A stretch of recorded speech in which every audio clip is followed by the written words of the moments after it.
Я приветствую вас, дорогие друзья, уважаемые гости и подписчики моего канала. Всем большое спасибо, что ждете новые выпуски, новые прямые эфиры. Сейчас 21:03 и Степан Демура на связи. Степан Геннадьевич, приветствую вас. Добрый вечер. Друзья, пожалуйста, подпишитесь на Тимуру, сделать это можно в телеграм-канале, в его собственном, ссылка в описании. Также в описании ссылка на лекции Степана Геннадьевича. Если интересно, приходите, интересуйтесь. Думаю, что многим понравится. Как всегда, формат нашего эфира очень прост. QR-код, который возле меня, это возможность задать вопрос. С этого вопроса по QR-коду будем начинать сессию вопросов и ответов в конце эфира. Также оставляют вопросы в закрытом клубе зрителей «Шелест» в телеграм-канале и в сообществе YouTube. Вопросов поднакопилось. Думаю, попытаемся, очень будем пытаться ответить на все вопросы. Очень интересно. Интересное время живем, и интересно люди видят, да, что будет дальше. Собственно, этим мы будем заниматься и мы. Чат трансляции, реагируйте, пожалуйста. В конце тоже вопросы оттуда, ну и в начале голосования. Примет ли Зеленский договоренности Путина и Трампа на Аляске? Варианты ответов. Да, деваться некуда. Нет, будет доигрывать до конца. Развернется и уйдет несломленным. Просто тихонечко в лес или громко скажет: эх, Устал, я ухожу, да? я Я устал. устал, я ухожу. Или еще такой вариант, что на Аляске не договорятся или не доедут до Аляски. Такая версия тоже гуляет, мол, смотрите, это все сейчас ажиотаж, а по большому счету будет пшик. Что скажете вы по поводу этого преснопамятного, уже просто всеми обсуждаемого саммита Трампа и Путина? Я думаю, Зеленский, вернее, ну как Зеленский? Зеленский – это шестерка Ми-6, да, брит. Брит этого не примут. Никаких договоренностей, если даже они будут достигнуты, бриты не примут. Соответственно, Европа не примет. Ну, а дальше брит, я думаю, начнут мутить, поскольку, в общем-то, в Украине они проиграли, начнут мутить что-то с Балтикой, с Прибалтами. И пойдет все туда. Новая будет какой-то фронт открыт. Но не примет. Угу, Зеленский не примет. В принципе, он об этом и говорил, что нет никаких выводов войск, никаких обменов территорий. Что скажете по поводу этой встречи? Ведь, смотрите, сегодня там Левит вышла, буквально перед нашим с вами эфиром, говорит: большая честь для Трампа принимать Путина на Аляске. В общем, будет очередная очень хорошая и продуктивная встреча. Конечно. Насколько, У Трампа насколько все встречи хорошие, продуктивные. Насколько атмосфера будет соответствовать содержанию? Вот главный вопрос. Вы знаете, я не знаю про содержание, потому что единственное, что известно наверняка, это известно от Ушакова, это то, что американцы привезли, Уитков привез какое-то предложение, над которым типа Кремль решил поработать. Потому что если вы подумаете и посмотрите историю, то все, скажем так, встречи лидеров стран, они готовятся не неделю. Работает огромное количество, как их называют, шерпов.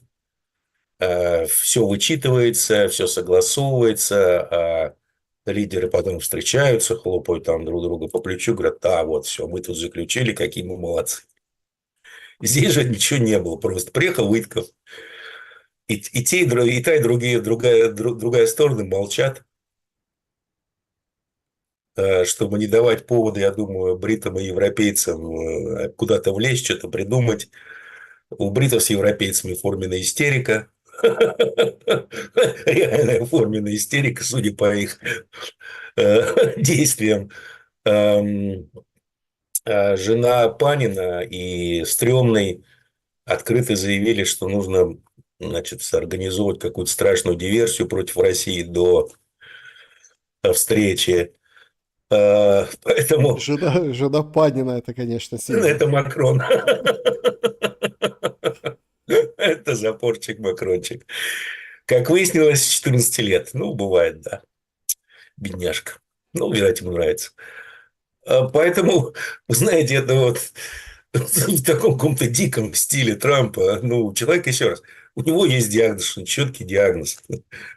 Поэтому ожидать что-то от него серьезного, ну, честно говоря, затрудняюсь. Ну, понятно, что, во-первых, Трамп должен Путину за, скажем так, договорничок с Ираном. Должок надо отдавать. Во-вторых, я думаю, главное для Трампа это не какие-то достижения, а выглядит красиво, что вот я Трамп, я снова что-то сделал великое и прекрасное, посмотрите на меня, полюбуйтесь мной. Ну, если так посмотреть, это вот его модус операндус, ну, вот он весь. Поэтому я думаю, что Путин понимает, ну, сделает Трампу красивое что-нибудь, все завершится тем, что, ну, слушайте, забудьте вы об этой какой-то непонятной Украине. Это байденовская афера. Вообще забудьте о ней, как о деле Эпштейна, что там о ней говорить. А вот посмотрите, мы вместе будем, скажем, разрабатывать Арктику. Мы заработаем сотни миллиардов долларов. Какой я молодец. Вот примерно, вот я думаю, так все и пойдет. Потому что, еще раз, ну, тут либо кто-то должен капитулировать. Либо Трамп, либо Путин. Э, Зачем Путину капитулировать? Трамп опять обкакался, пардон, с санкциями, да? Я тут всем по 100%. В результате выбрал Индию, думал, они самые, скажем так, слабые, и сейчас к нему прибегут. Ну, молодец Трамп, он помирил Индию с Китаем, красавчик. Что тут скажешь? Индия с Китаем после 5 лет возобновляют авиационные сообщения. Моди летит с товарищем Си встречаться, как раз когда там будет Путин. Все прекрасно. Ну, еще, конечно, изгадил отношения с Бразилией. Те тоже его поставили на 3 буквы. Китайцы просто сказали: слушай, чувак, иди ты туда вот. Как и говорилось, это единственный способ общения с Трампом и работы с ним. Просто посылаться на 3 буквы. Что сделали китайцы? Что сделал Трамп? Фраер сдал назад. Еще один на 90 дней продлил непонятно что. Поэтому я думаю, что все завершится тем, что да, они посмотрят, Трамп посмотрит, как в свое время Буш-младший в светлые очи царя батюшки, поймет всю глубину глубин, осознает свои неправедные пути. И я думаю, просто ему дается последний шанс красиво соскочить с истории с Украиной. Последний шанс ему дается. Мгм. Воспользуется он им, не воспользуется, это уже дело второе, но этот шанс ему будет дан. А после этого большие дяди просто умоют руки. Скажут: чувак, извини, ты свое слово не держишь, договоренность не выполняешь. Получи-ка ты, например, дело Эпштейна. И все. А почему такая развилка? Или решаешь что-то по Украине, или Не, ну смотрите, дело Эпштейна? ну как, дело Эпштейна его похоронит. Оно его уже похоронило, он политический труп. Даже если он не опубликует эти материалы, это похоронило его базу, МАГУ. Потому что это было одно из основных обещаний Трампа. Ну, помимо того, что я не начал ни одной войны, я все закончу за 24 часа, и вообще я миротворец великий. Будем концентрироваться на Америке. Еще дело Эпштейна было очень популярным в его предвыборной кампании. Э, Ну, вот если смотреть на статистику, то до 30 лет он потерял уже 58 пунктов в категории до 30 лет. 58 пунктов Трамп потерял за 6 месяцев. И почему? Ну, потому что он себя как позиционировал, что я миллиардер из трущоб, я свой в доску. Вас достало глубинное правительство, и меня тоже, я буду осушать болото, бла-бла-бла. А оказалось, что чувачок вообще-то один из них, такой же социопат, и люди в нем просто разочаровались, и все. Поэтому он политический труп. А я думаю, что еще поддержка и финансирование геноцида в Газе тоже сейчас стало очень популярным в Штатах. Я думаю, что Мидтермс он пролетит как фанера над Парижем. Ну, а потом импичмент. Ну, погодите. А если премия мира? Что она изменит? Ну, вот хочется ему, вот что-то ему не достает в жизни. Малолеток пробовал золото на золотом писсуаре. И там с кем посидел. А, президентом стал. Премии мира не хватает. Нет, Ну, ну я не серьезно, ну какой знаю. может быть импичмент президенту, который первый год своей каденции получает премию мира, Нобелевскую? Элементарно. Никого не волнует вообще слово совсем. Там свои разборки. Придут демократы, придут и устроят ему импичмент. Он же решил болото это потрогать с Рашагейтом. Ну, потрогал, дотрогался.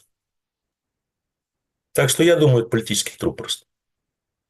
Ну, пока мы с вами обсуждали, скажем так, только как разогревали наши, скажем, наш разговор, да, наши волны прямого эфира, уже успела начаться и закончиться тревога в Киеве, тоже Опять? интересный. Ну, вот такой интересный момент, то есть угроза баллистики, потом вроде как пошли отбои сейчас. Степан Геннадьевич, важнейший эпизод. Уитков, говорит Зеленский, впервые дал сигнал, что Россия готова к прекращению огня. Сигнал в Украину. То есть Уитков дал сигнал, что готово. Завтра большой созвон. Все со всеми созваниваются, все друг с другом будут говорить. Европейцы выкатили вместе с Зеленским заявление, мол, ничего без Украины про Украину. Да, да, да, да. И, ну, в общем, очень все потушно. Орбан так немножко в сторону свинтил, говорит, я не могу, народ против. Ну, мол, это означает, У меня что референдум. да, у меня референдум, народ против, то есть поэтому мой народ против, поэтому я не буду принимать участие, подписывать это не стал. И начинается вот самый интересный момент. Значит, как вам кажется, цели сейчас сорвать, ну, то есть вообще тему Украины из саммита Трампа и Путина на Аляске, или сорвать саммит, или, ну, скажем так, ну, вот чего-то противопоставить, и получится ли это? Потому что, образно говоря, сейчас и Европа за бортом, и Зеленский за бортом, и все это понимают, как не хорохорится.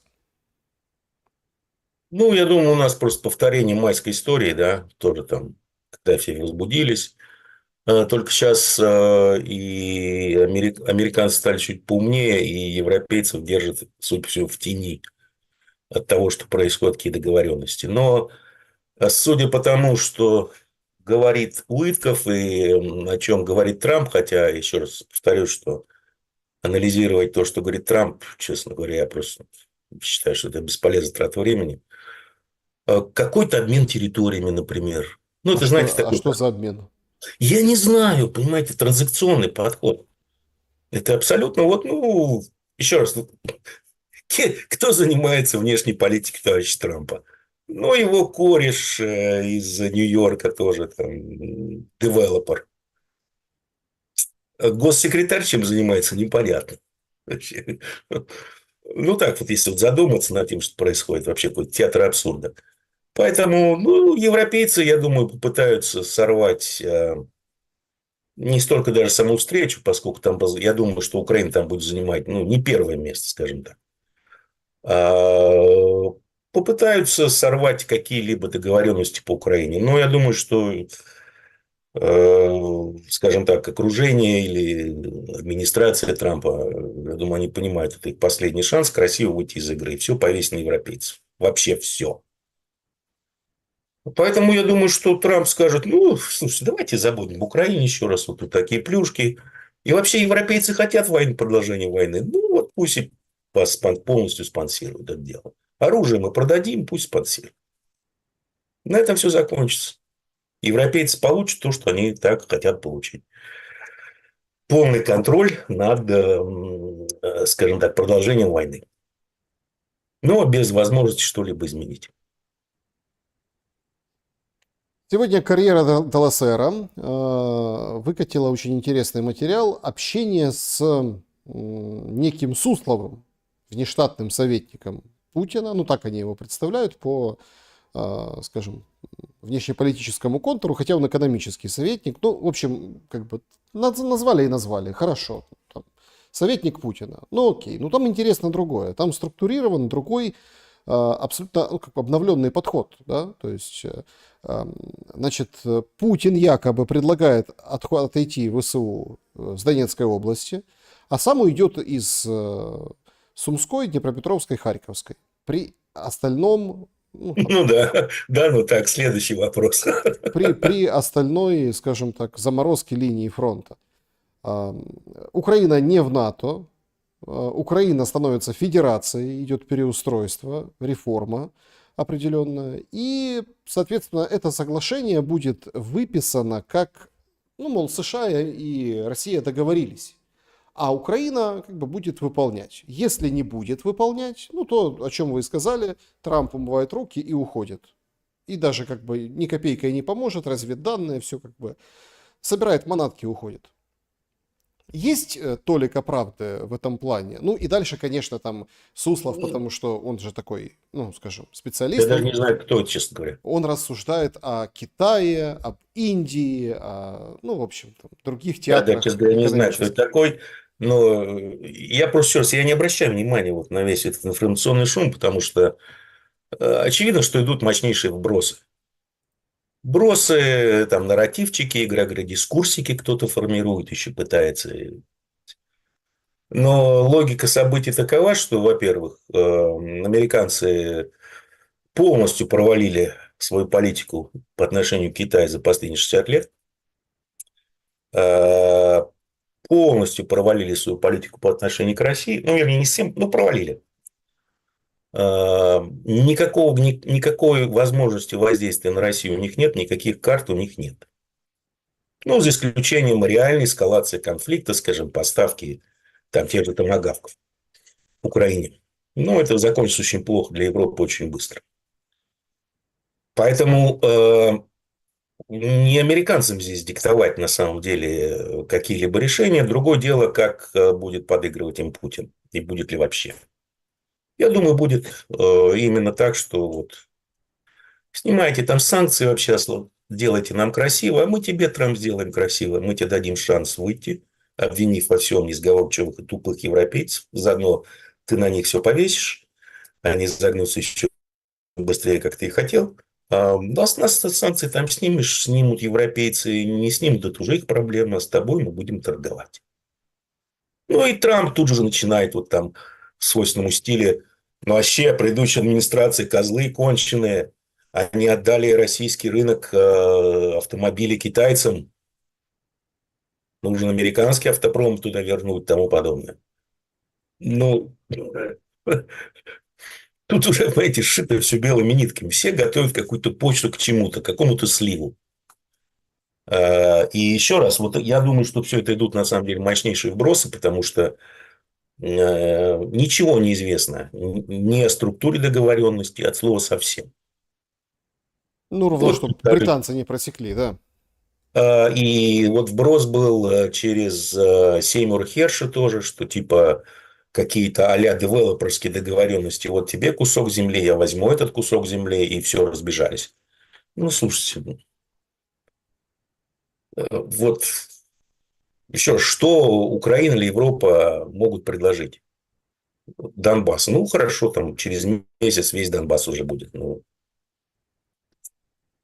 поэтому вот будет встреча. Я думаю, что вот именно так все и обернется. Вот там выйдет Трамп, скажем, мы теперь с русскими Арктику осваиваем вообще сотни миллиардов, может быть, даже триллионы долларов будем зарабатывать. Украина какая Украина? Я же обещал, что оттуда выйду, что это не моя война. Вот и все.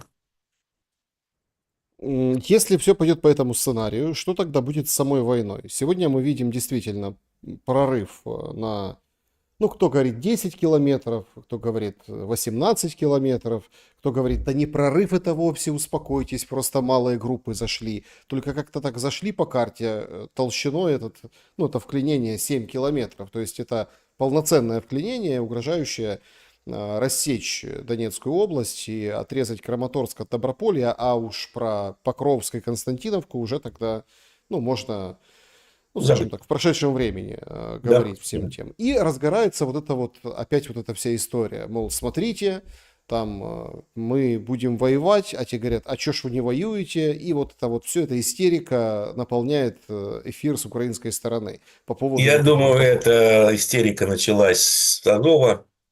Азов же у вас, это же непобедимые легендарные. Прорыв этот на самом деле формировался 2 недели. Все время на этом участке был легендарный непобедимый Азов.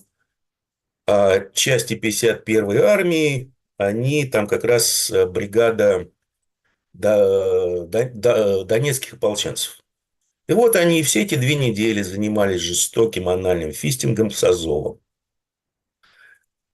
надо же как-то задницу прикрыть. Азов-то уже однажды сбежал из Авдеевки, да, из Коксахима, без окружения, в результате чего Авдеевка очень быстро пала.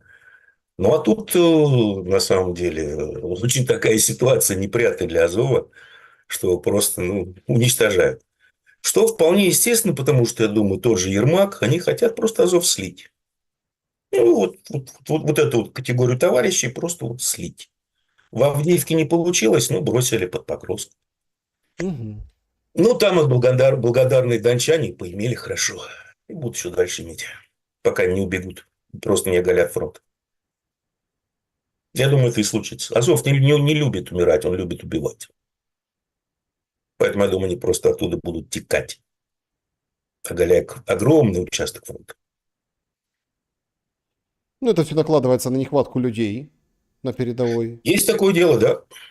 Есть. непосредственно, и другие проблемы в армии, и опять вот это вот, ну, скажем так, обвинение вот это командиров, да, что командование допустило ошибку, и вот Адекватно, да, поэтому, да, ну, там, и так не далее, и так говорили далее. правду и тому подобное, да.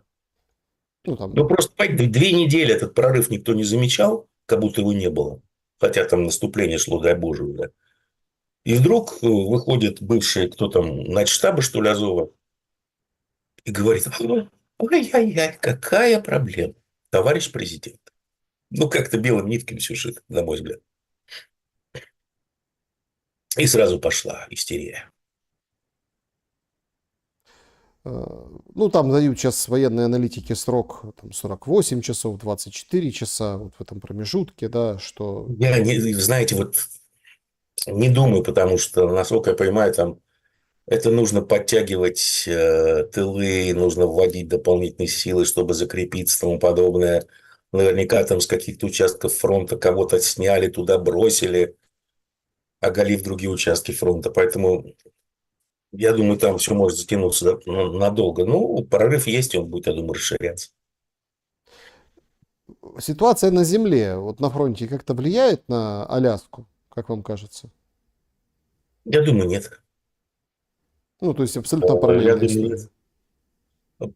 Ну, потому что я думаю, вот мне так кажется, что до американцев начало доходить, что не туда пошла эта афера, поэтому нужно уносить ноги. А там продвижение туда 10 километров, сюда 10 километров. Ну, Трамп же, помните, очень сильно негодовал, что Путин заблудший, что он творит с Украиной, столько жертв в Киеве и тому подобное. А потом как заткнулся. Интенсивность воздушных ударов не снижается, даже увеличивается. Ну, Трамп молчит уже которую неделю. Ну, не интересует больше что вопрос. Потому что он не может выйти и на фоне картинки сказать: какой я великий. А Так, это все, что интересует в жизни, по а большому где счету. санкции 8 числа? Какие санкции? 8 числа, дедлайн, помните? Ну, как говорят в определенных кругах российской элиты, что ж ты, фраер, сдал назад. Вот санкции. Сегодня, вот к вечеру уже, Минобороны Российской Федерации утверждает, что, мол, Киев готовит какую-то провокацию 15 для того, чтобы 15 августа сорвать саммит и переговоры. Значит, якобы в Чугуе, в Харьковской области, доставили журналистов иностранных СМИ, а на пятницу спланировали удар какой-то с применением беспилотников, ракет по одному из густонаселенных жилых кварталов в больнице с большим количеством пострадавших. При этом ответственность будет возложена на российскую Ну, сторону. разумеется, да. Ну и аналогичные действия в других подконтрольных Украине населенных пунктах. Это вот выдает Минобороны. Делает, понятное дело, зачем, превентивно, но тем не менее. Сегодня вот горело возле Запорожской атомной электростанции. Там грузовой порт, картинка аховская, ЗАЭС и все в дыму. Да, все заминировано, тушить нельзя. Ну, то есть, вроде как горел камыш. Шумел, деревья гнулись, понимаете? Да, да. И получается, что вот сейчас пошел обратный отсчет. То есть, среда, четверг. Сейчас будут нагнетать, да, будет какая-то эскалация. Но вот смотрите, сначала устроили провокацию в Буче, она взлетела. Потом устраивали провокацию, по-моему, в Краматорске, еще где-то не взлетала. И сейчас не взлетит. С Трампом это уже не взлетит. Я думаю, что он просто на Украине поставил крест. Он понимает, что там ему ничего особенно не светит. Как он сказал, он за 2 минуты поймет, готов ли Путин договариваться. Да. Несколько месяцев понять не мог, а тут вот 2 минуты он все поймет. Ну, смешно, да? Еще раз, Трамп Путину должен очень много. Если он не выполнит свои договоренности, я думаю, что к нему будут применяться уже другие методы воздействия со стороны больших дядей. Поэтому провокации будут. Я думаю, может быть, даже будет какая-то попытка куда-нибудь войти в ту же Брянскую область, я не знаю. Но нагнетать будут конкретно, потому что, еще раз, Макрон и стрёмные они, скажем так, практически открыто сказали, что нужна мощнейшая провокация. И мы ее сделаем. А, Так странно выглядит Путин. Он говорит по телефону с Ким Чен Ином, и в этом, ну, общении, ну, казалось бы, ну, Путин с Ином поговорили, ну, поговорили и поговорили. Но официально выдается информация Кремлем, что обсудили будущую Аляску в контексте встречи с Трампом. Степан Геннадьевич, а что может Путин обсуждать с Ким Чен Ыном по поводу будущей встречи в Аляске? Я думаю, просто люди уже стебутся. Я думаю, что АПшечка дала команду: ребята, стебитесь. Не, ну у Ким Чен Ына вот тополя у него есть, ядерные заряды есть. Будущее Аляски, ну, будет она в одном куске, либо там население не будет, если Трамп себя будет плохо вести. Товарищ Чин тут другое заявление сделал, если не, по-моему, несколько дней назад, что нет такого государства, как Израиль, из-за геноцида палестинского народа. Ну, грозно. Ну что, тополя у него есть, заряды есть. Что с него возьмешь? Ничего. Ядерная держава. Что с него возьмешь? Наверное, предупредил израильтян, что, ребят, вы там не думайте ничего, а к вам тоже прилетит. Это такая, знаете, очень интересная лошадочка, товарищ Ин. Закладочка под очень многие возможные проблемы. Решение, вернее, многих проблем в разных регионах мира. Ну и потом, слушайте, вот он готовился всю жизнь к войне, а воюют другие. Ну, без него, ну, обидно, да. А, Как вам кажется, я слышал, и неоднократно даже у меня высказывались эти мнения на канале экспертами, что Китаю не хочется, чтобы война останавливалась. Вы разделяете точку зрения? Отчасти, да. Отчасти, да, потому что Штаты очень сильно увязли в войне в Украине, в войне на Ближнем Востоке. Ну, в каком смысле они увязли? Ну, практически они остались без ПВО. Без ракет ПВО, и то же самое проблемы с ракетами к системе Aegis, СМ-2, СМ-3 в наличии и в возможности резкого увеличения их производства, которое отсутствует. Потому что все люди пребывают в таком, ну, что ли, заблуждении и все время вспоминают Вторую мировую войну, когда американские экономика, американский ВПК мог просто вот нарастить производство всего и вся вот по щелчку пальцев в разы. Там они, бомбардировщики летающей крепости, собирали, не поверите, по одной штуке в час. Знаете, какие были производственные мощности? А сейчас этого нет уже давно.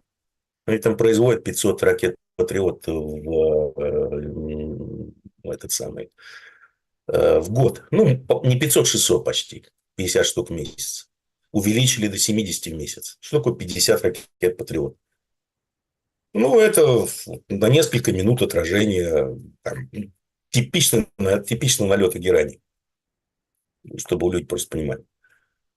Очень сильно они потратились и с ракетами СМ-2, СМ-3 Aegis, и, как теперь уже стало известно, и САД во время попыток отразить иранские атаки безуспешно. Поэтому Китай на все смотрит и думает, ну, как вы тут будете что мутить-то? У меня тут с Тайванем, например. Поэтому, ребята, воюйте дальше, дальше, тратьтесь, тратьтесь.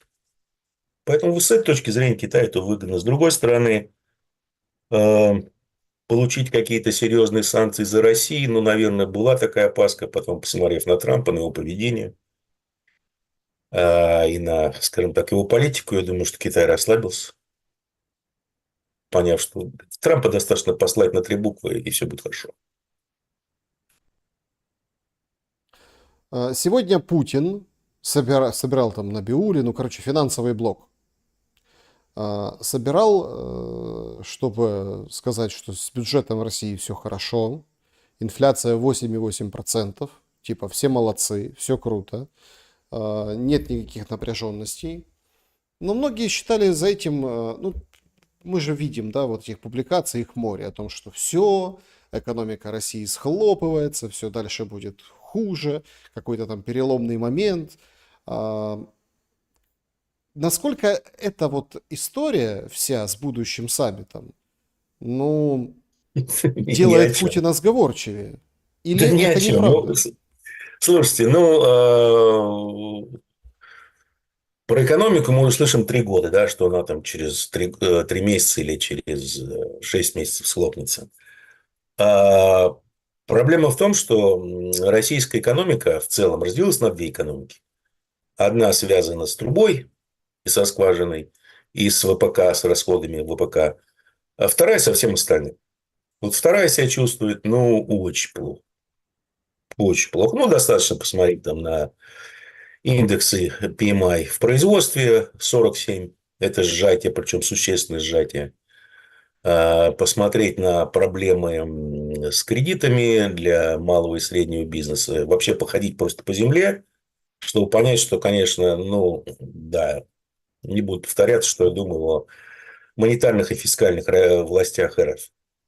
А ВПК что чувствует себя нормально, расходы бюджета растут, хотя, как и говорилось, очередная ребалансировочка бюджета предстоит, огромный дефицит бюджета, как они его восполняют, это вообще песня, то есть, скажем так, пример той же Британии их ничему не учит, если они вообще способны, если они в принципе обучаемы, я имею в виду наши монетарные власти.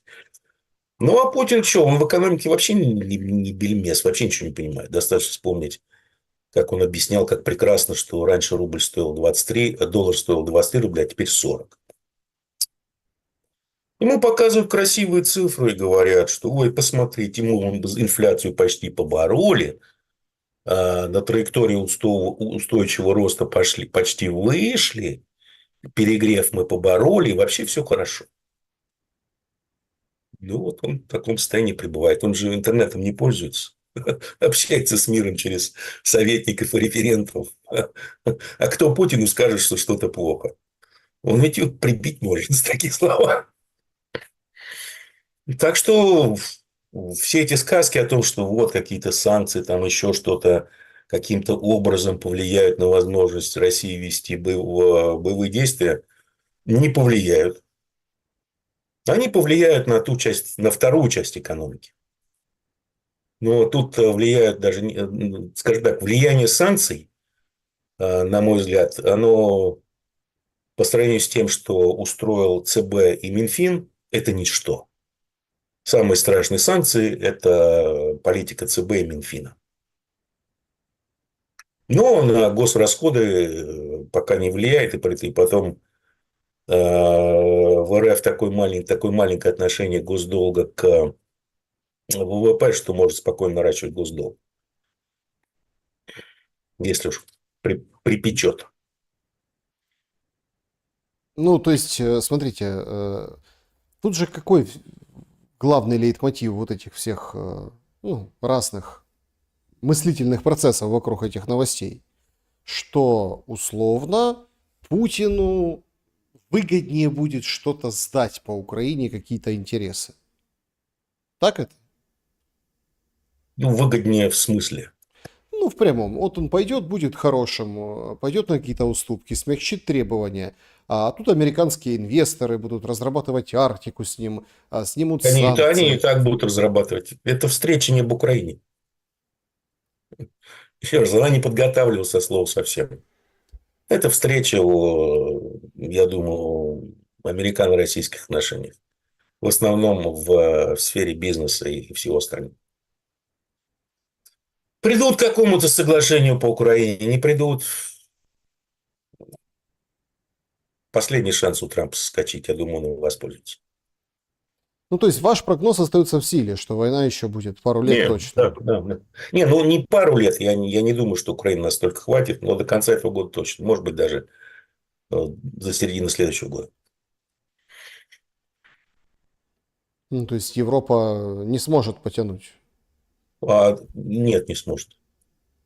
Она просто фискально и политически, и морально не сможет вытянуть. От слова совсем. Поэтому поймите одну простую вещь. Оружия нет. Стволов нет на складах. Снарядов на складах нет. ПВО на складах нет. Нифига нет. Ну и как вы собираетесь вести войну дальше?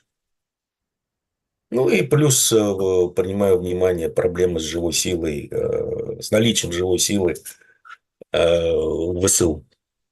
Ну как вы собираетесь воевать? Я не знаю.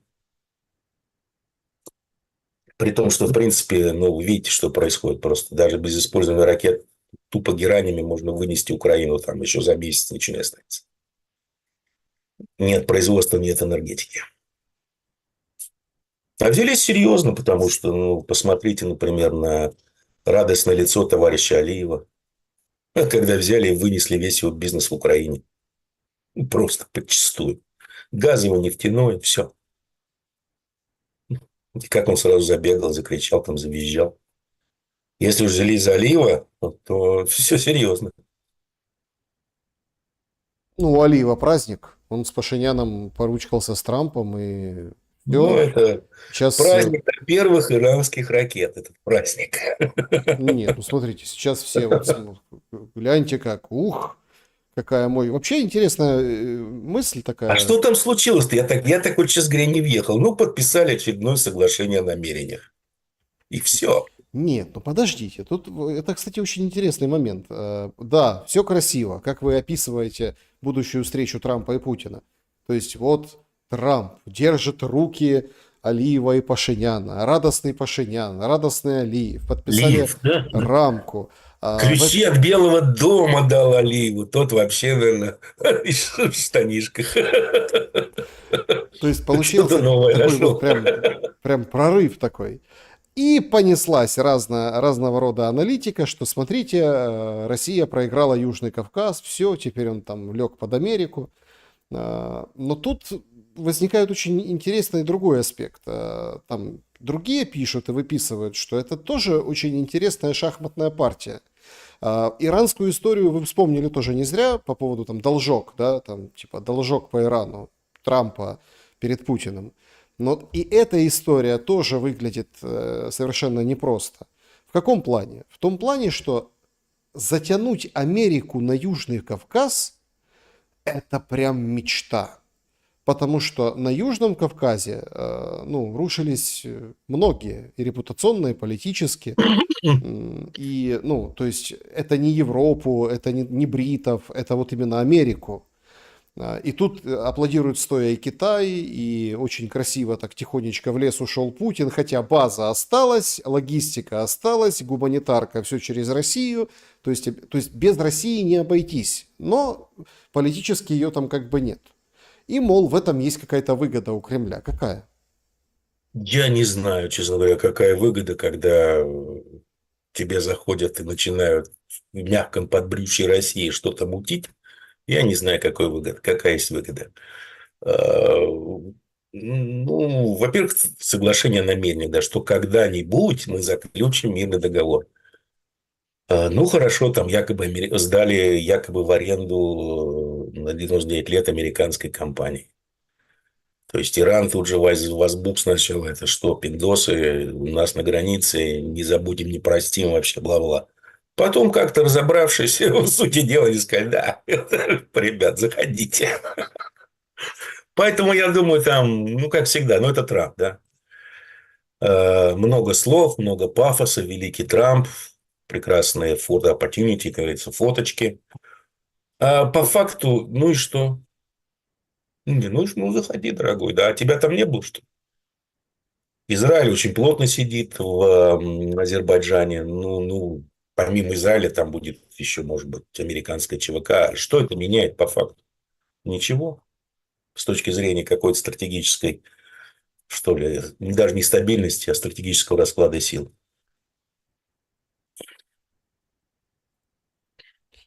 Степан Геннадьевич, если мы попробуем смоделировать ну, дальнейшее поведение ну, вот, британцев и недовольных, да, тех, кого отшили. Понятно, завтра всех будут убаюкивать по телефону, там онлайн-встреча, Мерц всех говорит, я всех соберу. Сначала все поговорят лидеры с Трампом и Зеленским, а потом будет коалиция желающих заседать. Ну, вот такой формат обещают нам на завтра. Но по сути все равно как бы факт остается фактом. Да? То есть включится Трамп по видеосвязи, чего-то скажет, а дальше они будут сами как-то противодействовать и что-то дальше предпринимать. Насколько могут быть тяжелыми последствия и удары, насколько могут быть тяжелыми экономические, военные и политические по Российской Федерации? И что вы думаете по поводу угроз, а это прям реально обсуждается сейчас, от военных учений «Запад-2025» в Беларуси? Прям столько публикаций. Смотрите, русские и белорусы сейчас вот у нас на границе разворачивают свои орешники, готовятся, там, я не знаю к чему. То есть вот какая-то вот страшная история может произойти. Может ли быть провокация, ну так, давайте, контакта российско-белорусских и западных войск? Не, ну, я думаю, что провокация, если она будет со стороны Запада, потому что выходит тут пару недель назад некто Донахью, командующий американскими силами в Европе и в Азии, а именно американскими силами, а не НАТО. И говорит, что вот такой замечательный есть анклавчик Калининград, вот всего лишь 47 миль в глубину. И у нас есть планы, вы офигеете от этих планов, как мы быстро можем провести наземную операцию в Калининграде.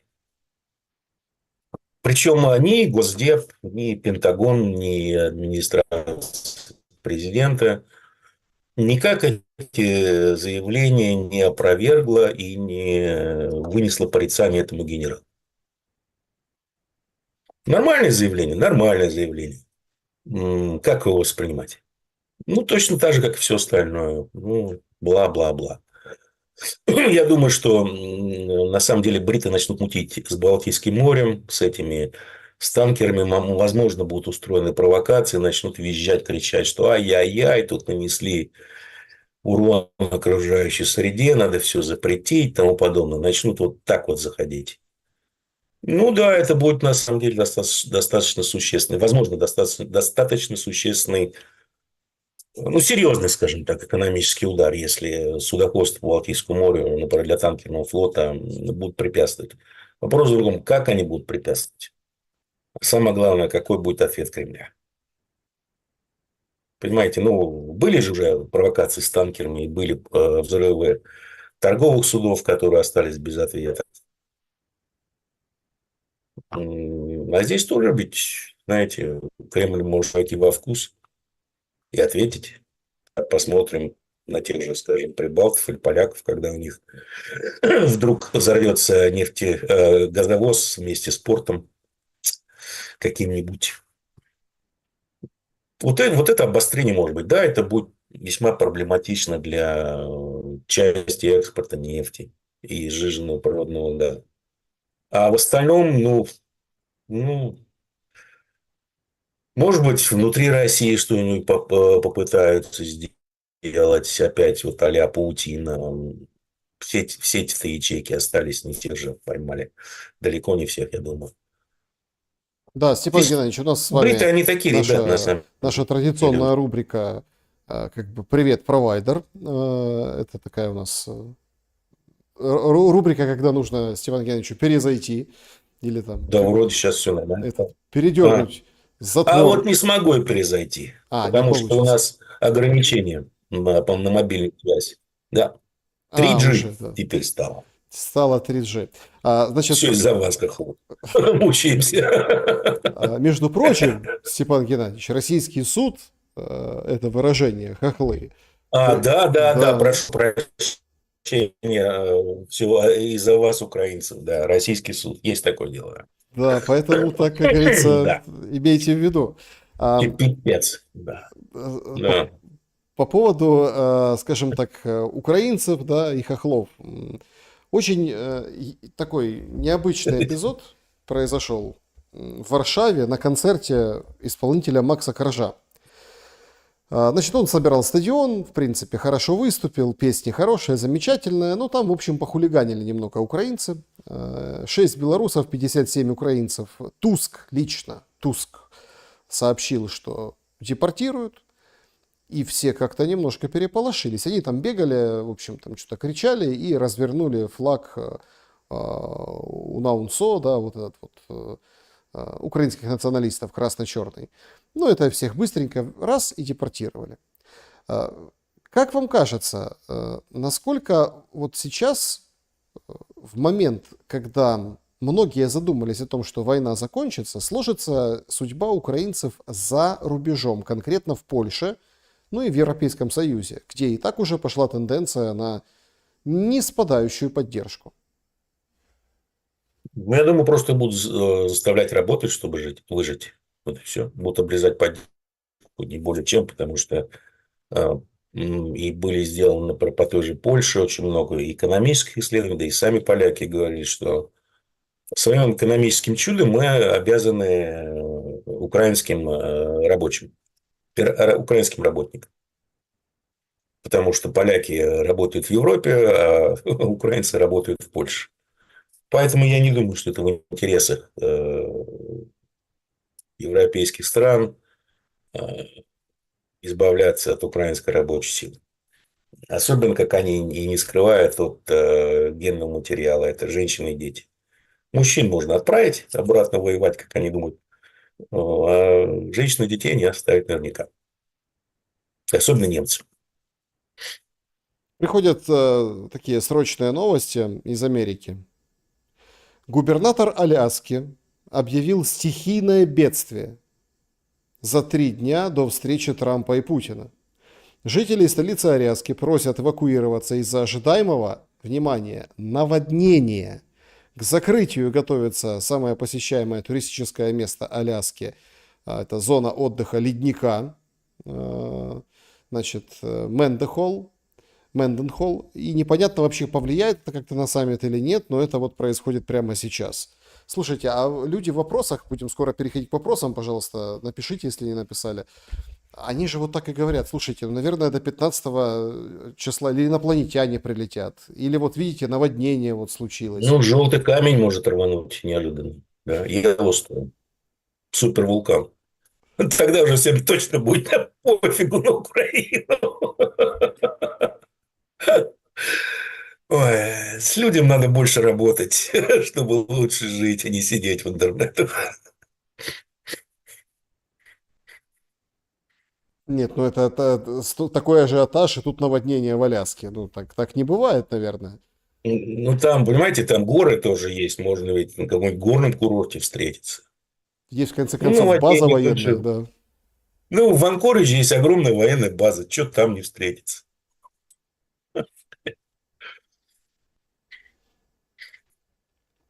Это А, европейское климатическое оружие. О.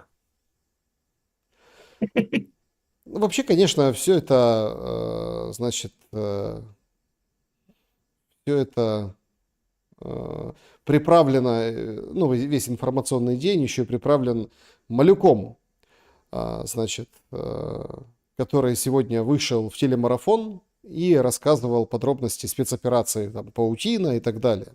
Значит, что интересно, что нового? Значит, те, кто делали домики для запуска с фур, не знал, зачем они их делают для сохранения секретности.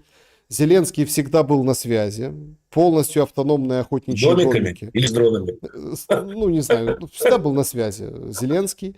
Полностью автономные охотничьи домики с батареями, они непрерывно подпитывали дроны, поэтому спецоперация могла состояться и в холодное время года. Говорит, паутина это еще и на этапе, когда с побратимами на блокпосту Малюк в блокнотике нарисовал логистические связи к вражеским аэродромам. Ух как! На блокнотике стоял на блокпосту и рисовал. Представляете? Поэтому паутина. Значит, российские водители фур значит, ушли запой на Пасху, а вообще планировали паутину к 9 мая. Поэтому перенесли на месяц. В общем, потрясающие, потужные новые подробности по этой спецоперации. Это к вопросу о том, а что могут предпринять еще, да, мол, дальше что-то и будет. То есть видите, как православная страна Россия, запой на Пасху, святое А дело. говорят, водка зло. Вот спасла страну. Ой, да, друзья, давайте подведем итоги нашего сегодняшнего голосования. Примет ли Зеленский договоренности Путина и Трампа на Аляске? 5%, что развернется, уйдет несломленным. 11% не договорятся на Аляске или ее просто не будет этой встречи, не доедут туда. 33% да, деваться некуда. И 51% что нет, Зеленский будет доигрывать свою роль до конца. Слушайте, а что он такой упертый, этот Зеленский? Ну, не он упертый, а хозяева упертые. Роль Зеленского, роль украинцев – это нанести максимальный ущерб России ценой своей жизни. Вот и все. Он выполняет свою роль, ему пообещали. Вообще, когда только он это дело подписывался, была устная договоренность на 5 ярдов. Ему пообещали, теперь уже обещают сохранность жизни его и его семьи, о чем можно забыть. Обещания, достаточно вспомнить обещания, которые давались Мише Ко, когда он возвращался в Грузию, что европейским, что американским обкомом. Поэтому понимают он это, не понимает, не знаю. Значит, Он, актеришка нанятый. значит, друзья, переходим непосредственно к вашим вопросам. Значит, пишет Галина. Степан Геннадьевич, с днем рождения, всех благ, крепкого здоровья. Вопрос. Что лично вы ожидаете от встречи на Аляске? Не слишком ли театральные анонсы будущей встречи? У меня впечатление, что Аляска первый акт, а второй где будет проходить? Ваше мнение? На Колыме. Спасибо за поздравление. А второй акт на Колыме. Уж лучше вы к нам. Да. Нет, серьезно. Сегодня, кстати, Левит Не, задавали... серьезно, слушайте, театральность в чем? Вот сейчас можно просто вот так на скидку. Во-первых, без каких-либо посредников. Явно демонстрируются ребята, что тут большие дяди собрались, а вы тут вся шпана вообще. Бегать непонятно нахрен. Аляска, это то, где Россия встречается с Америкой. Да, вот сейчас мы будем тут теоретизировать. Путин сделал, скажем так, реверанс в сторону Трампа. С одной стороны, что он едет к Трампу. С другой стороны, Трамп сделал реверанс в сторону Путина. Посмотрим, какой там будет прием. Будет ли там официальный караул стоять. Что Путин практически в Штаты делает государственный визит. Что было неслыханно при администрации Байдена, когда, как нам говорили, западный мир был един в своей борьбе с кровавым путинским режимом. Вернее, там уже со всеми русскими, да. Вот знаков вообще огромное количество. Последствия, вот я уже сказал, что мои предположения относительно того, что будет и как все это будет разворачиваться. Договорятся, не договорятся по Украине, это вопрос десятый в данном случае. Здравствуйте, Степан. На трансляции у Шелеста прошлый спикер заявил, что Путин, возможно, в итоге отдаст Украине Херсонскую и Запорожскую области. Вопрос. При каких условиях это возможно и зачем России лишаться важного стратегического коридора, связывающего Крым с материковой частью страны? Спасибо за ответ. Спросите у предыдущего спикера, если не секрет, кто это был. Алексей Арестович. Ну, это как Люся! Ну, это же Люся! Ну, один из ребята, вы сценариев. тупые. Ну, типа, не факт, что он проиграется, но Это же один из Люся. сценариев. Да. Так, следующий вопрос.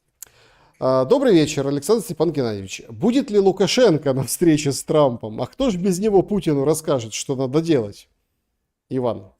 Ну, насколько я понимаю, там условия были такие, что Трамп не берет с собой Зеленского, а Путин Медведева. А Лукашенко никто не говорил. Вопрос от Анны.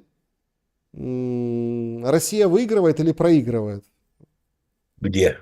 В Ну, это, космосе? я так понимаю, стратегически. Выигрывает.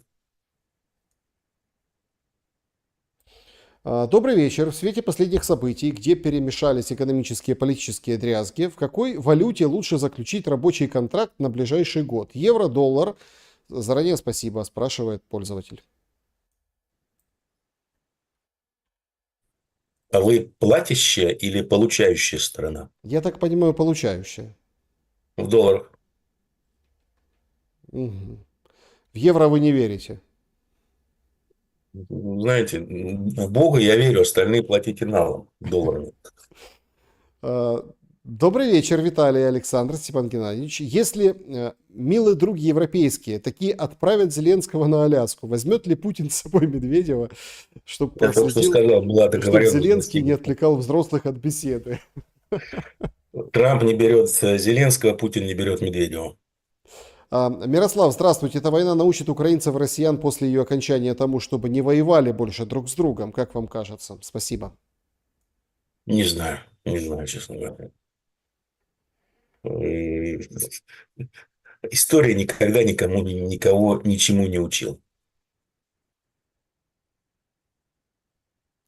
Петр, встречу с Путиным назначили США. Дату назначили США. Место назначили США. В США. Да еще и на Аляске. Как это вообще выглядит? Как будто Путин назначает Зеленскому встречу в Крыму. Ну, я уже сказал о знаках этой встречи, поэтому что повторяться. Просто на 5 минут мотайте. Какова вероятность, что Путин и Трамп договорятся давить и делить Европу? Например, создать монопольный сговор на продажу нефти и газа. Получается, России сейчас очень невыгодна сильная Европа на фоне ее попыток перевооружения. Вообще-то 3 года назад, даже уже больше, чем 3 года назад говорилось, что именно так и будет, что США будут продавать Европе российский газ и российскую нефть. Под видом, ну, он станет, вот, как он только поменяет владельца, он из кровавого превращается в кошерный халяльный. Как и божественная сила Пресвятого Шекеля. Здравствуйте, Степан Геннадьевич. Как вы думаете, какой из двойников Путина поедет в Америку, штат Аляска? Мое мнение, тот, который из холодильника, потому что он к холоду более привычен. С уважением, Олег. Я думаю, оригинал поэт. Степан, зачем Буданов делает селфи на Змеином? Как вы считаете, это его привет Зеленскому и Залужному? Типа, не вами едиными? Я такой не отслеживаю, вот абсолютно такие типажи мне неинтересно. Ох, тут чат несется. Слушайте, только можно ли слово перемога переименовать в перемага? Ну, в общем, соревнуются. Как бы в острословии. Как я говорил уже много раз, много лет подряд, ребята, поменяйте в толковом словаре украинского языка перемогу со зрадой местами. И все у вас в голове станет нормально, и жизнь наладится. Значит, Владимир, почему гривна не падает в пропасть, спрашивает. Ну, ответ понятен. Ну, упадет всему свое время. Нет, ну потому что понятно почему. Еще не все вывели. Лео Вок спрашивает, попалось ваше видео 2017 года, где вы говорите, что российская экономика все. Да, Что да. случилось, что не все, спрашивает. Она все уже давно, я говорю, еще с 2012 года. Это вопрос в том, что понимать под словом «все». То, что понималось под словом «все», ну, Россия превращается в бензоколонку. И она в нее превратилась. импортозамещение невозможно, развитие производства невозможно. Если только нецелевым образом у нас управление экономикой называется ручное управление экономикой аж, считайте, с 2010 года. Но руки растут, как говорится, из пятой точки. Имеем то, что имеем. Андрей Симаков, спасибо за респект и уважуху. В чем у Димуры смысл жизни, спрашивает. Дзене. В жене? В дзене. В джине. Нет, в дзене. В дзене. Я думал, в джине. Нет, нет, джин мерзкий напиток, британский, ненавижу просто. Марли Сана, будут ли высылать украинцев из России после 10 сентября? А что должно случиться 10 сентября? Срок закончился 10 сентября. В общем, украинцы должны определиться или получать виды на жительство, или российские паспорта. Не знаю, я, честно говоря, не владею этой темой от слова совсем. Тут вам пишут в Яндекс.Дзене. Вот как. Да, в Яндекс.Дзене, да. У Яндекс.Дзене. Степан Геннадьевич, как думаете, не будет ли на Аляске обсуждаться строительство тоннеля под Беринговым проливом? Кто-то мост говорит, кто-то тоннель говорит. Слушайте, столько всего говорят. Нет, я думаю, они запустят, будут обсуждать, пригласят еще Маска, будут обсуждать его большую сверлильную машину запустить к центру Земли. Ну, а-ля такой проект инженера Гарина. Угу. Золото оттуда качать из центра Земли. А что, много золота? Говорят, да. Ну, так опростоволосился, конечно, Трамп с этими пошлинами на золото, на слитки. Переколотило всю планету. Слушайте, назовите мне хоть одно действие, где Трамп не обкакался, не обгадился по полной. Вот. Хоть одно его достижение. Их нет. Ну, потому что, еще раз, у человека проблемы с мозгами с рождения. Диагноз известен, поэтому что от него ожидать? Ну, просто я поясню, они как бы ввели пошлины, а потом сказали, ой, нет, стоп, на золотые слитки не распространяется. Ну да, он решил наказать швейцарцев, а по факту чуть не, скажем так, не изнасиловал собственную банковскую систему. Базель-3 все-таки работает уже. Вопрос от подписчика. Правда ли, что специальная военная операция идет в строгом соответствии с графиком и по плану? Пользователь Угрюмый спрашивает. Честно говоря, про график не знаю, про план тоже. Значит, спрашивает про... Ну, Степан Геннадьевич не знает, приедет ли Мелания в Аляску. Вот правда. Ну как, Мелания, как она пропустит встречу с Путиным? Ну, никак. Конечно, приедет. Да, друзья, значит, всем большое спасибо, особенно за эти, скажем так, всякие там вопросы, там стакан или косячок, вот эти все тут поддерживают друг друга зрители. Значит, давайте вот этим вопросом закончим, что Сталин расправился с нациками типа Свердлов, Троцкий, Каменев, Бухарин и другие. Почему Путин тянет и жалеет Ротенбергов и Абрамовича? Алексей интересуется. А это Троцкий был нациком? Ну, вот так почему-то Алексей считает. Новость для меня. Не знаю, спросите Путина. Мне его, скажем так, разум не подвластен. Евгений Дунаев интересуется, посмотреть удалось все-таки сейсмограмму на Камчатке? Какой результат? Обычное землетрясение. Никакого... Никакого взрыва там не было, как нам говорили. И, судя по всему, воздействия извне тоже не было. Обычная сейсмограмма, обычное землетрясение. Да, друзья, всем большое спасибо. Вот Боцман пишет, отличный стрим, хорошая беседа. Вообще, пишите хорошую, добрую там вещь, которая придет вам на ум и в сердце. Подписывайтесь на Димуру, подписывайтесь здесь. Степан Геннадьевич, благодарю за время и мысли. Спасибо вам. Спасибо. Берегите себя. Всем доброй ночи. Увидимся обязательно. До скорого. Удачи.